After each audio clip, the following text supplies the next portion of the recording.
স্বাগতম সবাইকে roots of civil engineering এর হাইড্রোলিক্সের চাপ ও চাপ কেন্দ্রিক অধ্যায়ে। আজকে আমরা দেখব এখানে একটি আয়তাকার সেপটিক ট্যাঙ্ক রয়েছে এবং এটা আমরা যদি উপর থেকে দেখি তাহলে এটা দেখতে এরকম, এবং যদি আমরা একটি পার্শ্ব থেকে দেখি তাহলে সেকশন সেটা হলো এরকম। এবং আমরা দেখতে পাচ্ছি এর দুইটি চেম্বার, একটি চেম্বারে 3 মিটার উচ্চতা পর্যন্ত তরল রয়েছে এবং আরেকটি চেম্বারে 1.5 উচ্চতা পর্যন্ত তরল রয়েছে। আমাকে বলছে যে মাঝখানে যে দেওয়ালটুকু রয়েছে এই মাঝখানে দেওয়ালটুকুর উপর মোট লব্ধি চাপ কত। লব্ধি চাপটা হলো মোট কত চাপ কাজ করছে সেটাই হলো লব্ধি চাপ। তাহলে এ পাশ থেকে আমার একটা চাপ কাজ করবে এবং এ পাশ থেকে আমার একটা চাপ কাজ করবে, এবং লব্ধি চাপ এই দুই চাপের যে বীজগাণিতিক যোগফল সেটাই হলো লব্ধি চাপ।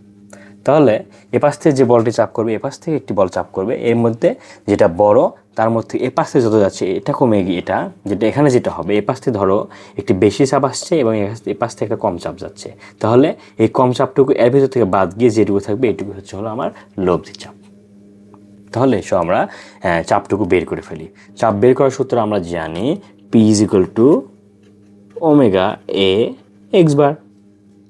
এখানে লক্ষণীয় একটি বিষয় যে আগের অধ্যায়ে আমরা করেছি P = হলো ওমেগা এস, কিন্তু এখানে এক্স বার কেন হলো?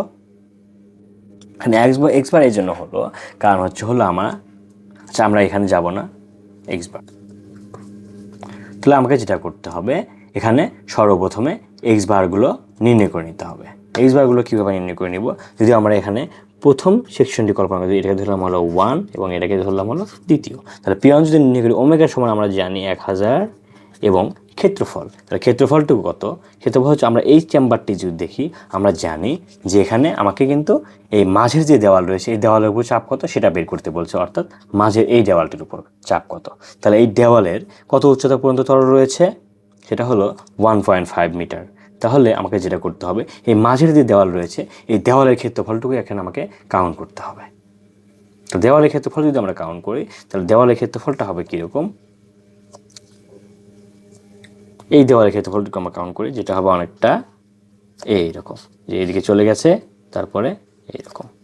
এটা আমার মাঝের যে দেওয়াল। তাহলে দেওয়ালে আমরা এখান থেকে আমরা জানি এতটুকু আসলে 3 মিটার এবং এর উচ্চতা আমরা পেয়েছি, যেহেতু কত উচ্চতা পর্যন্ত তরল রয়েছে 1.5 মিটার উচ্চতা পর্যন্ত তরল রয়েছে। তাহলে আমরা এই অংশের ক্ষেত্রফলটুকু আমার লাগবে। তাহলে অংশের ক্ষেত্রফল আমরা পাচ্ছি উচ্চতা হলো 1.5 এবং এর যে প্রস্থ সেটা আমার দেওয়া আছে 3.5 মিটার। তাহলে দৈর্ঘ্য গুণন প্রস্থ গুণন ক্ষেত্রফল চলে আসলো। এবং এক্স বারটি কী হবে?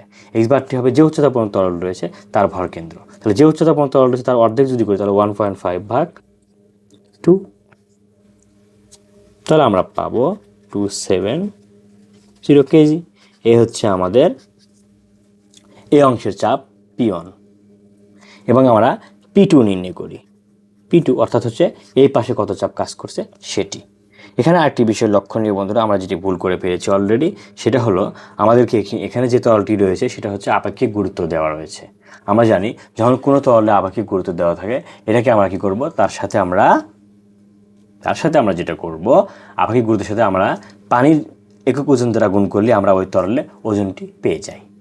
যখন কোনো তরল দেওয়া থাকে এক্সট্রা করে, যখন কোনো তরল দেওয়া থাকে এবং ওই তরলটি শুধু আমাদেরকে আপেক্ষিক গুরুত্ব বলে দিবে, অর্থাৎ ওই তরলটি পানির তুলনায় অত গুণ ভারী। তাহলে এখানে যেহেতু এখানে প্রথম তরল যেখানে তরল রয়েছে প্রথম চেম্বারে যে তরলটুকু রয়েছে এই তরলটুকু 0.8, যার আপেক্ষিক গুরুত্ব হলো 0.8, তাহলে আমাকে কী করতে হবে এখানে 0.8 গুণ দিতে হবে, অর্থাৎ 0.8 এটা গুণ হবে হলো 1000-এর সাথে। গুণ দিলে তখন আমরা এই তরলের যে ওমেগা সেটা আমরা পেয়ে যাব। এবং দ্বিতীয় ক্ষেত্রে আমরা যদি আবার হিসাব করি ওমেগা এ এক্স বার, তাহলে এক্স বার 2, তাহলে এখানে যদি আমরা বসাই ওমেগা, এখানে দেওয়া রয়েছে এই পাশে যে তরল সেই তরলের আপেক্ষিক গুরুত্ব দেওয়া আছে 0.9, অর্থাৎ এটা পানির তুলনায় 0.9 গুণ ভারী। তাহলে 0.9 গুণ পানির তুলনায়, পানির একক ওজন হলো 1000 এবং এর ক্ষেত্রফল কত? এটা ঠিক ওই রকমই এই সেম চেম্বারে, কিন্তু এই পাশের ক্ষেত্রে আমরা দেখেছি 1.5 মিটার পর্যন্ত তরল রয়েছিল, 1.5 মিটার পর্যন্ত তরল রয়েছিল, কিন্তু এই পাশে দেখা যাচ্ছে এই তরলটি রয়েছে ফুললি 3 মিটার পর্যন্ত। তার মানে এখন আমাদের এই ইয়েটি একটু বড় হবে এই পাশের ক্ষেত্রে। তাহলে সেক্ষেত্রে আমার এই গভীরতা দেওয়া ছিল হলো 3 মিটার পর্যন্ত। তাহলে এটা এখানে আমাকে করতে হবে এই সম্পূর্ণ অংশের আমাকে ক্ষেত্রফল বের করতে হবে। তাহলে আমি জানি এখানে যদি ক্ষেত্রফল নির্ণয় করি যেটার এখান থেকে এতটুকু পর্যন্ত ডিস্টেন্স হলো 3 মিটার এবং এর যে উচ্চতা এই যে উচ্চতা সেটা দেওয়া আছে হলো 3 মিটার। তাহলে 3 গুণন 3 এবং x2 যেটা সেটা হলো ভরকেন্দ্র পর্যন্ত দূরত্ব, অর্থাৎ টপ সারফেস থেকে এখানে যে উচ্চতায় পানি ছিল তার ভরকেন্দ্র পর্যন্ত দূরত্ব হচ্ছে হলো 3কে যদি অর্ধেক করি তাহলে আমরা পাবো 1.5। সেটা আমি যদি ক্যালকুলেশন দিই তাহলে পাবো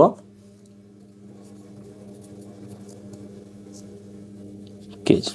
এই হলো আমার দ্বিতীয় চেম্বারের চাপ। তাহলে আমরা এখানে এই প্রথম চেম্বারে যে চাপটা P1 সেটা বের করেছি এবং দ্বিতীয় চেম্বারে যে চাপ P2 সেটা বের করেছি। তাহলে এখন আমরা কি করব, এটা একটা লব্ধি চাপ বের করে ফেলি। তাহলে লব্ধি চাপ এখানে আমরা লিখে নেই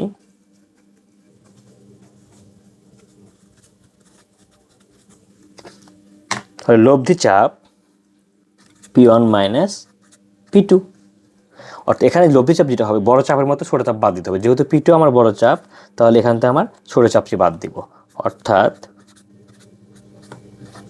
মাইনাস বড় চাপের মধ্যে ছোট চাপ যদি বাদ দিই তাহলে হবে 1450